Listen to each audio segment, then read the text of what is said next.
хора, включвам се от сезона на чайовете и с повече от 4 месеца пауза от последното ми YouTube видео. Откъде да започна? Може би да започна първо с представянето на новия член на нашето семейство, малкия Денис, който се е сгушил тук в мен. Той се появи в края на май месец и от тогава вкъщи е истинско приключение. Раждането премина добре, с изключение на едно малко осложнение по време на секциото, но слава богу и аз и той сме добре. Първите месеци прекарахме на село, сред спокойствието и уюта на природата. Имахме възможност да се възстановим, да свикнем с новия график и режим и определено се чувствахме много добре. Но честно казано и завръщането в София ме изненада така много положително, защото имах нужда от тази промяна и времето в града всъщност много ни харесва. Адаптацията към новия член на семейството и новия режим мина много леко. Всъщност наскоро чух една теория от една майка, която го е забелязала в нея и в майки покрай нея. Именно, че в семейството обикновено има един труден преход. От 0 към 1 дете или от едно към 2.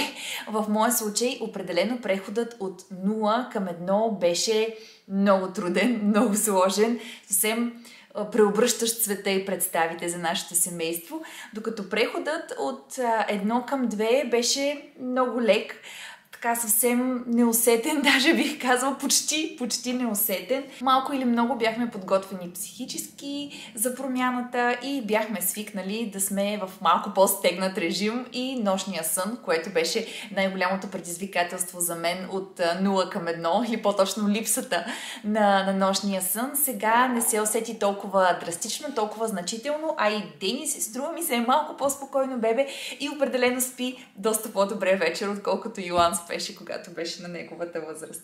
Така, това беше в общи линии в ретроспекция, а относно настоящето, отдала съм се изцяло на грижите за децата вкъщи и на едно от новите си любими занимания, които ме обсебват изцяло. Събуждам се и си лягам вечер с мисълта за фотографията, нещо, което ви разказах неотдавна. И за щастие имах честта и радостта вече да снимам няколко семейства, няколко кръщенета.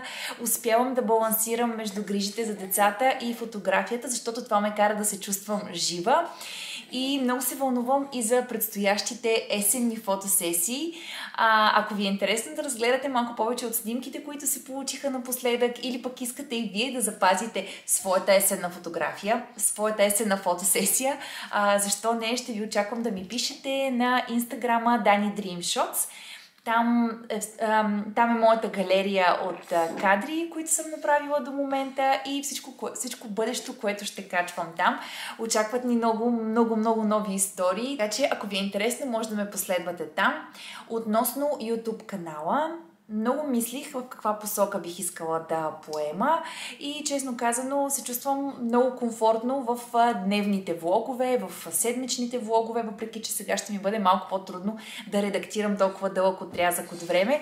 По-скоро дневните влогове са нещо, което ме влекат. Така можем да си говорим много по-спокойно, да ви показвам малка частица от нашето ежедневие.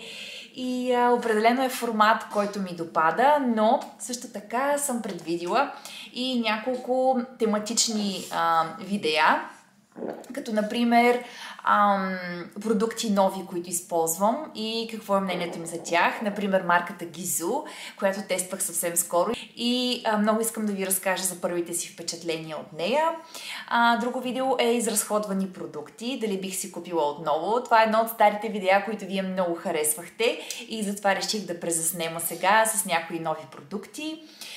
Другото, което си мислих така в малко по-бебешка тематика е какво приготвих в чантата си за родилното. При първата ми бременност с Йоан това беше едно много полезно за мен видео. Изгледах доста такива, за да мога да знам какво би ми трябвало и какво не. И вече от перспективата на моята втора бременност, мисля, че бих могла да бъда полезна на много от вас с тази информация и с това видео, така че това също предстои да излезе на канала. Определено много нови планове, много нови надежди. Надявам се да успея да свърша всичко, което съм планувала роля тук за YouTube, защото, както съм ви казвала безброй много пъти, това е моето happy place. Чувствам се много добре в YouTube. Общността е прекрасна, която се заформя тук. Всички вие мили хора, които отделяте от частица от времето си да гледате моите видеа. Надявам се, ще направя всичко по силите си този канал да се развива и да бъде полезен за много от вас. Междувременно ще съм ви изключително благодарна, ако споделяте долу в коментари видеята, които бихте искали да виждате от мен, теми, които ви вълнуват, с какво бих могла да ви бъда полезна, или просто е така някакво приятно видео, което да ви разведри, вдъхнови, да си го пуснете в неделя вечер или в някой ден, в който сте си вкъщи у дома и искате нещо приятно за гледане. Това са едни от любимите ми видеа, които аз самата често гледам на мои любими автори. Така че да, споделяйте ми всичко, което ви е на ум, всичко, което искате да видите. Видеа с бебешка тематика, защо не? Това е вече много голяма част от моето ежедневие и от моя свят, така че ако мога да бъда полезна на някого с тази тема, ще бъда изключително щастлива. И като заговорихме за бебешката тематика и с любезното съдействие на Денис, който все още крутува тук в мен, исках съвсем набързо да ви покажа една много мила пратка, която дойде от Бочко, да я отворим заедно и да видим какво се крие вътре.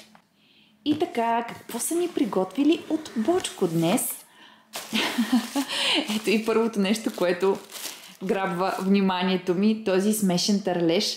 Сигурна съм, че момчетата много ще го харесат, много е мекичък. Йоан напоследък много обича да спи с такива плюшени играчки, приоткри ги определено в последно време, така че това ще му допадне много, сигурна съм. Какво ще са ни приготвили? Техните мокри кърпички, ново е това изглежда, чудесно, биоразградими са и са от 99% вода. Страхотно, точно това са кърпичките, които търся обикновено и на които се спирам и доверявам. Какво друго? Я да видим. Бочко, крем при подсичане и кожни раздразнения. Очевидно нова подобрена формула. Това е разфасовка 50 мл. Това е същият вариант в малко по-голяма разфасовка. 100 мл. Нали е същия? Състава е смрадлика и цинков оксид. Тези също смрадлика и цинков оксид. Струва ми се, това би бил добър вариант, освен при подсичане, а и при всякакви кожни раздразнения по детските площадки, ожулвания, охлузвания. Поправете ме ако греша, но мисля, че смрадликата и цинковия оксид действат благоприятно при такива наранявания. Чудесно, благодаря ви, Бочко, много мила изненада. Ето ни и нас, екипирани и готови за приключения в града. Ще трябва да свършим няколко задачки днес, да напазаруваме, да вземем една пратка и най-вълнуващото, първото, Pumpkin Spice Latte за сезона. Есента е тук, така че няма как да се разминем с този малък ритуал. Ето го и Денис, удобно сгушен в неговата Ergo Baby. Вдигнала съм ето тук капачето, за да му пази завет. Ще сложим и шапчицата след малко. Но тази раница е една от най-добрите ми инвестиции, най-добрите ми покупки и горещо я препоръчвам на всички майки, които искат да имат свободни ръце и всички бебенца, които обичат да бъдат сгушени до мама по-дълго време, тъй като Денис определено не се чувстваше много добре в количката в началото, а и сега предпочита да си е тук близо до мен. А и така свършвам много по-бързо и по-лесно всички задачи, които съм си наумила, защото с количка по софийските улици е истинско приключение. Но стига съм бъбрила, хайде да тръгваме, защото задачите няма да се свършат сами, нали, Денис? Да.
часа по-късно, след нашата хубава разходка, която направихме днес.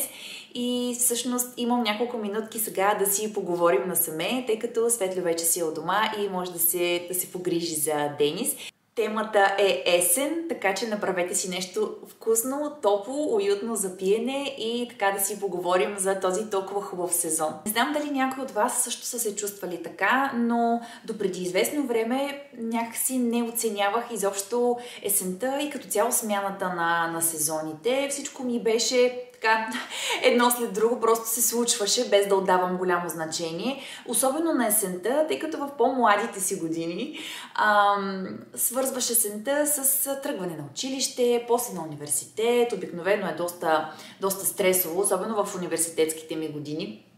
Си беше така доста едно голямо приключение, но сега вече в тази житейска позиция, в която съм, имам повече възможност да се насладя на смяната на сезоните, да обръщам повече внимание на това, което се случва около мен и да му се наслаждавам. Как се променят цвета на растенията наоколо, на природата, как изведнъж сутрините стават малко по-хладни, как времето вкъщи е изпълнено с уют, с светлина, с топлина. И точно за това се вдъхнових сега да си направя един есенен бъкет лист или нещата, които искам да направя тази есен и на които искам да се насладя. И реших да го споделя с вас, защото може би ще ви вдъхнови. Йоанчо се смее тук до мен, тъй като той реши, че не иска да играе с брат си и с баща си. Той ще ми прави компания тук. Но да, есенен бъкет лист, който може би ще ви вдъхнови вие, така, ако сте загубили връзката си с сезоните, с природата, малко да ви настрои на есенна вълна и да ви зареди положително и приятно. Първото нещо в моя есенен бъкет лист е наслади се на първото Pumpkin Spice Latte за сезона. Днеска го чекнах това. Беше много вкусно, много приятно. Една такава малка бърза разходка може да освежи деня дори в най-мрачното време. Следващото нещо е направи си списък с любими есенни филми и книги. Разбира се, за тези, които имат време за това, аз мисля, че ще успея така да си издействам пролука, в която да почета и да погледам нещо есенно. Ще ви сложа любимите си списък с любимите си книги и есенни книги и филми. Ето тук отстрани, ако са ви интересни, може да си направите скриншот, за да си ги имате и да ги проверите и вие. Запали ароматна свещ и чети книга сгушена в меко одеяло. Това е едно ултимейт есенно преживяване, което всеки може да си подари, дори само за 10-15 минутки вечер. Събери жълъди и шишарки за декорация. Това винаги ми се е струвало много приятна идея, особено сега с децата. Може би на тях също ще им е интересно да се поразровим в шумата, да съберем някакви такива сезонни подаръци от природата и с тях да украсим дома си, вместо да купуваме всякакви неща, които ни заливат по магазините и които трупат прах. Това поне е нещо естествено и може да върнем в природата веднага след края на сезона. Организирай семейна фотосесия сред есенните листа. Ето това е нещо любимо, което смятам да направя при първа възможност с моето семейство, ако успея, разбира се, да ги убедя, тъй като те са малко по-трудни. Обратното на мен. Есенните фотосесии започнаха и на Dani Dream Shots, така че ако ви е интересно, може да разгледате кадрите, които сме направили до момента или да ми пишете за вашата собствена лична есенна фотосесия. Много ще се радвам да направим нещо заедно. Опитай да сготвиш пай с ябълки или тиквен хляб. Нещо супер сезонно, ароматно, което да изпълни дома с ароматна есен. Няма по-уютно нещо от това. Облечи любимия си плетен пуловер и отиди на разходка в хладно утро. Нямам какво повече да кажа. Опитай ново домашно хоби. Плетене, рисуване, печене на сладкиши. Тъй като времето, което вече можем да прекарваме навън, ще бъде много по-малко, то ми се иска някак времето, което ще съм вкъщи и свободното време, което имам от децата, да се насладя на някакво хоби, да правя нещо с ръцете си. Това е нещо, от което имам нужда в момента и смятам, че есенния сезон е много подходящ за такова едно ново начинание.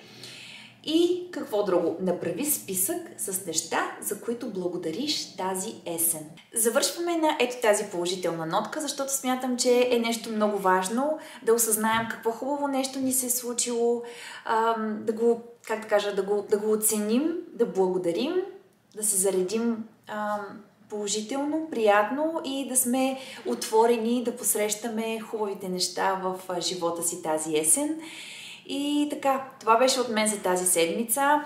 Не знам дали беше силно начало, но беше някакво начало и завръщане. Ще се радвам да се видим съвсем скоро в следващото видео, за да получите известие, че то е на канала. Моля, абонирайте се, натиснете камбанката и така, до следващия път. Чао и прекрасна есен желая на всички!